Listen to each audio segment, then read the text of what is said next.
Buenas tardes, noches o mañanas. Espero que estén teniendo un buen día. Antes de comenzar con el video, me gustaría aclarar algunos puntos que considero importantes de cara a futuras cronologías. En el mundo de Warhammer Fantasy, el tiempo se mide utilizando el calendario imperial.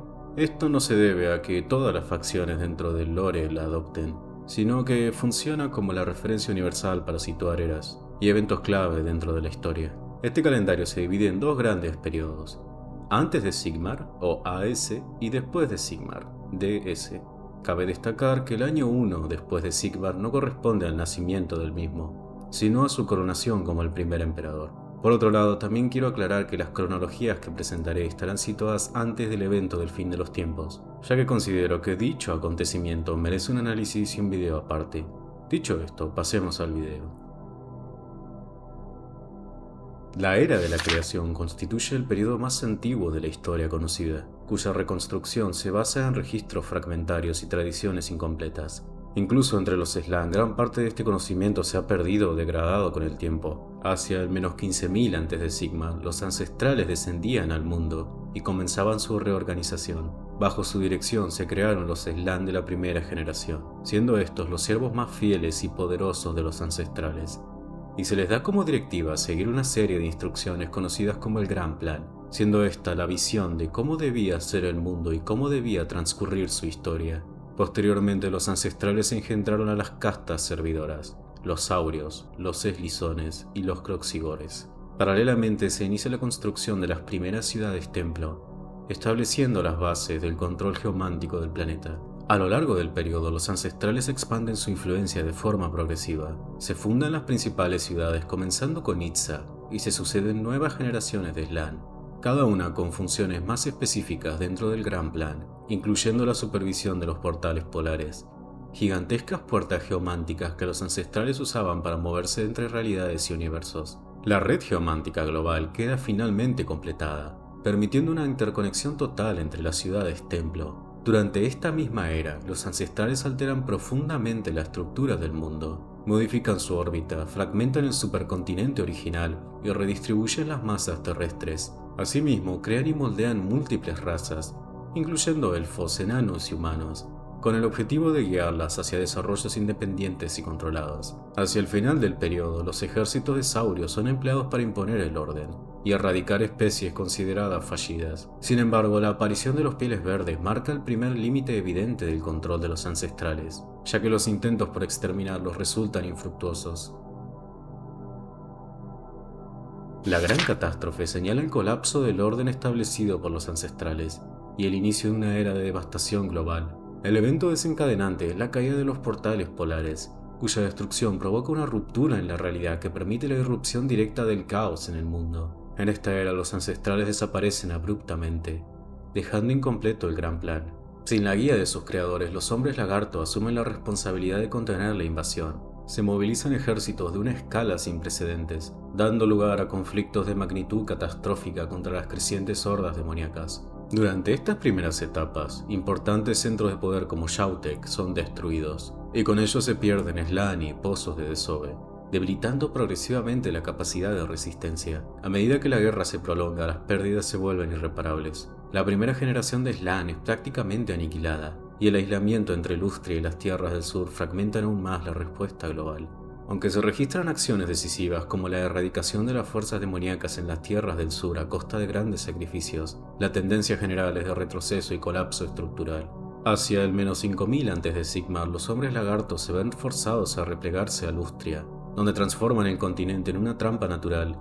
Sin embargo, la caída sucesiva de ciudades-templo debilita la red geomántica, comprometiendo su funcionamiento. Para mediados del periodo, solo unos pocos enclaves permanecen activos, sostenidos por el poder concentrado de los Slann supervivientes. El punto de inflexión final ocurre con la defensa de Itza. Tras siglos de asedio, el sacrificio del cacique Croak permite romper el cerco demoníaco y preservar la ciudad, aunque a costa de su forma física. Este evento marca el preludio del cierre de la catástrofe.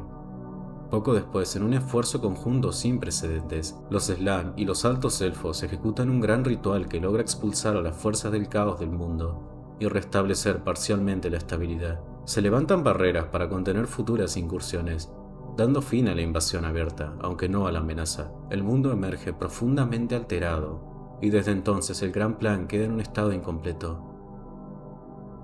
La era del aislamiento se caracteriza por el repliegue progresivo de los hombres lagarto tras la gran catástrofe, y por una creciente desconexión tanto del mundo exterior como de la comprensión del gran plan.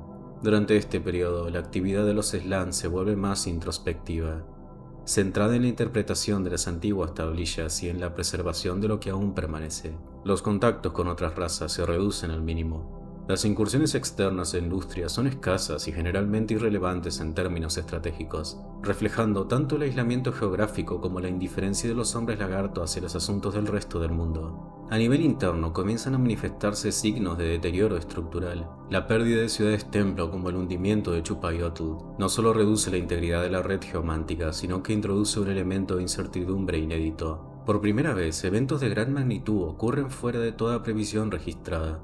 Este hecho marca un quiebre en la confianza absoluta en las tablillas de los ancestrales. Paralelamente, los Slann evidencian un progresivo debilitamiento cognitivo, casos documentados de deterioro mental y largos periodos de inacción o deliberación, como el conocido Gran Debate, una discusión telepática entre muchos sacerdotes Slann, debatiendo qué hacer con las razas jóvenes. El debate se extendió por 1000 años hasta que la palabra del cacique Huahua se impuso ante los demás, provocando el disgusto de los demás Slann que no le dirigieron la palabra por otros 1000 años más. Estos eventos reflejaban una incapacidad creciente para responder con rapidez o consenso a los desafíos emergentes. El gran plan, aunque aún reverenciado, se vuelve cada vez más difícil de interpretar con claridad. El evento más significativo de la era ocurre hacia al menos 1500 a.C., Sigmar, cuando se lleva a cabo un reajuste continental conforme a antiguas directrices de los ancestrales. Este proceso provoca cataclismos a escala global, afectando gravemente a otras civilizaciones, en particular al Imperio Enano. Para los Slann, sin embargo, este acto representa una reafirmación de su propósito. Incluso en condiciones de aislamiento y decadencia, continúan ejecutando el plan según su entendimiento. La era de los conflictos marca el fin definitivo del aislamiento relativo de los hombres lagarto y el inicio de un periodo de enfrentamientos constantes contra múltiples amenazas. A diferencia de eras anteriores, el conflicto deja de ser un evento excepcional para convertirse en una condición permanente. El primer desafío proviene de los Skavens del recién fundado clan Pestilence, cuya irrupción en Lustria desencadena guerras prolongadas y devastadoras. La propagación de plagas, la caída de ciudades y la ocupación de enclaves obligan a los hombres lagarto a sostener campañas continuas durante siglos. Este conflicto alcanza un punto de inflexión con la aparición del culto de Sotek y la figura de Tejen Hawin, cuya irrupción redefine la estructura religiosa y militar de la civilización. Bajo su influencia, los Skavens son capturados y sacrificados por los millones, acelerando el advenimiento de su dios Sotek, quien finalmente se presenta ante los hombres lagarto como una marea de serpientes. Con esto, los Skavens son finalmente expulsados de Lustria, marcando una de las pocas victorias decisivas del periodo. Junto con esto, los Slann reconocen oficialmente a Sotek, el dios serpiente, como uno de los miembros oficiales de su panteón, nombrando al gran Tejen Hawin como su heraldo. A partir de entonces, la región se convierte en escenario de incursiones constantes por parte de potencias externas. Elfos oscuros, invasores en Northsky y colonizadores humanos como el gran Marco Colombo de Tilea intentan explotar las riquezas y secretos del continente, con resultados generalmente adversos. Paralelamente, amenazas internas y persistentes como los no muertos de la Costa del Vampiro consolidan focos de inestabilidad duradera. El caos, aunque contenido desde la gran catástrofe, demuestra no haber sido erradicado para siempre. Reapariciones periódicas de fuerzas demoníacas obligan a los Slann a intervenir directamente en múltiples ocasiones, confirmando la fragilidad de las barreras que protegen al mundo. En respuesta, los hombres lagarto continúan ejecutando acciones a gran escala, incluyendo reajustes geománticos y movilizaciones militares masivas en un intento de preservar la integridad del gran plan. A nivel interno, la era también evidencia una evolución en la interpretación del legado ancestral. La aparición de nuevos desoves, fenómenos no previstos y señales ambiguas refuerzan la idea de que el plan ya no puede ser comprendido en su totalidad. Aún así, los Slann persisten en su ejecución, adaptándose a un mundo cada vez más caótico e impredecible. En conjunto, este periodo refleja una transición definitiva. De guardianes de un orden establecido, los hombres lagarto pasan a ser defensores activos de un equilibrio constantemente amenazado, en un mundo donde el control absoluto de los ancestrales ya no es posible. La Era del Despertar representa una fase de reactivación forzada dentro del Gran Plan, en la que los hombres lagarto intensifican sus esfuerzos por restaurar un equilibrio cada vez más frágil. A diferencia de periodos anteriores, la actividad de los Slann se vuelve más directa, respondiendo a una acumulación de señales que indican un deterioro acelerado del orden establecido. Los primeros indicios de este cambio se manifiestan en la movilización del poder geomántico a gran escala, contribuyendo a debilitar la influencia del caos más allá de Lustria.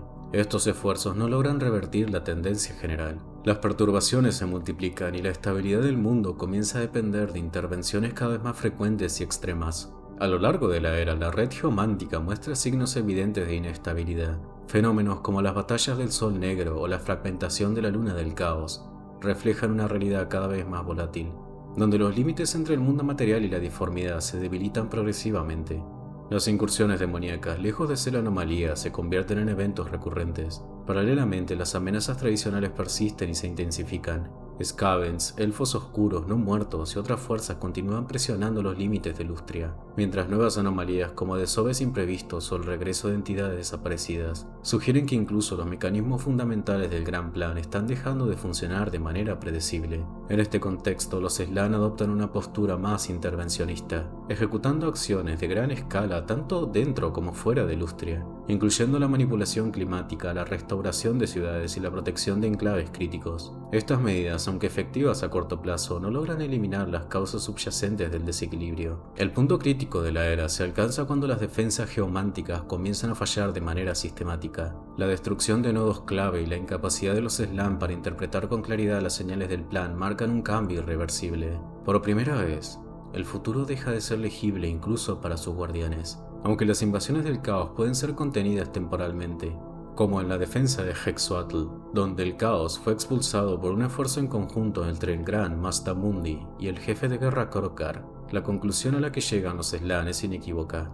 Los conflictos venideros superarán todo lo anterior. La preparación para una guerra de escala desconocida se convierte en la única respuesta posible.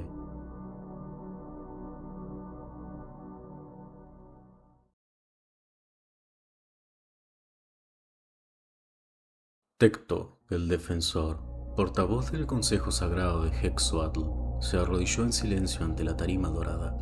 Una convocación telepática le había llevado hasta la cámara de meditación del poderoso Mazdamundi, y había esperado encontrarse con el Slann ya despierto. En lugar de eso, el grande permanecía inmóvil. Salvo el constante subir y bajar de su pecho, Tecto no podía decir si Mazdamundi estaba perdido en su meditación o soñando. Y no había manera de saberlo hasta que el Slann decidiera iluminarle. A Tecto no le importaba. El portavoz había sido convocado y esperaría ante Mazdamundi tanto si estaba despierto como si no, hasta que él decidiera despacharlo. Tecto sintió que la neblina húmeda de la cámara se arremolinaba cuando otro atravesó el portal dorado. El recién llegado llevaba el manto con plumas de Quetzal, el que protege, lo que proclamaba su sagrado deber de salvaguardar Telaxtlan. Dándole la espalda al silencioso Mazdamundi, Tecto se puso en pie y ofreció la ritual reverencia de agradecimiento según marcaba el protocolo. El líder de guerra Krokkar confirma que los oscuros se agrupan en torno a la ciudad de los ecos en grandes números, proclamó el alto jefe de Skama y Kala. Requiere refuerzos para contenerlos. Pese al agobiante calor de la cámara de meditación, Tecto sintió un escalofrío que le subía por las escamas. Nada había sido igual desde que el cometa de dos colas había vuelto. Los hombres ratas ya habían empezado a aparecer en torno a Itza y Telaxtlan, y ahora las ruinas de Yaxhutec estaban bajo el poder del enemigo una vez más. Agarrando con fuerza su vara de mando, el sacerdote se llamó a la calma. Tiempos fríos estaban por venir, pero los grandes ancestrales los guiarían a través de la tormenta como lo habían hecho antes. Ya se le han dado 3 grandes cortes este ciclo lunar, Tecto le dijo a Ikala. Esto rompe cualquier precedente. Así es, él respondió, y aún necesita más. Muchos han caído en la defensa de Yaxhutec. Krokkar pide que la cohorte de escamas de trueno se le permita disfrutar en el calor de la batalla. Los párpados de Tecto se cerraron sobre sus bulbosos ojos. La cohorte de escamas de trueno eran los guardianes más importantes de Hexuatl, y no se le enviaba con ligereza a la batalla a otro lugar. La situación es tan desesperada. El líder de guerra cree que sí, respondió Ikala. Debemos confiar en su intuición. Tecto permaneció en silencio durante un momento, con la cola moviéndose rápidamente de lado a lado mientras pensaba. La red geomántica ya se estremece con la presencia de los oscuros, dijo al fin abriendo los ojos. Kroger tendrá lo que pide. Su instinto no nos ha fallado nunca. Debemos escucharlo ahora. Daré la orden, afirmó Ikala girándose para abandonar la cámara. Esperen, habló Mastamundi. La palabra resonó en la cámara, deteniendo a Ikala en seco. Los dos eslizones se giraron para mirar hacia el Slan. Despertado por fin, Tecto sintió que el calor le abrazaba mientras el cacique le contactaba telepáticamente. Las imágenes fluyeron hacia la mente de Tecto. Eran escenas de matanza y destrucción, de junglas ardiendo y ciudades templo en ruinas. Vio la luna maldita atravesar los cielos y oyó los chillidos de las ratas. Sintió la cruel risa de los oscuros en su mente. Vio a dos elfos, uno oscuro y otro luminoso, enfrentarse en medio de un mar de cráneos mientras a su alrededor grandes ejércitos batallaban sin cuartel. La visión pronto se desvaneció, sustituida por imágenes de ciudades humanas invadidas por enredaderas agarrotadas y árboles retorcidos. Por todo el mundo los muertos de eras pasadas se liberaban de sus tumbas, reuniéndose en torno a una voluntad opresiva. Tecto vio que las montañas caían y los mares crecían, que la tierra se rompía y los cielos se desmenuzaban. Al final, la oscuridad lo tragaba todo. El contacto telepático se cortó de repente y Tecto cayó hacia adelante, apoyándose en su báculo, respirando rápidamente. ¿Qué es?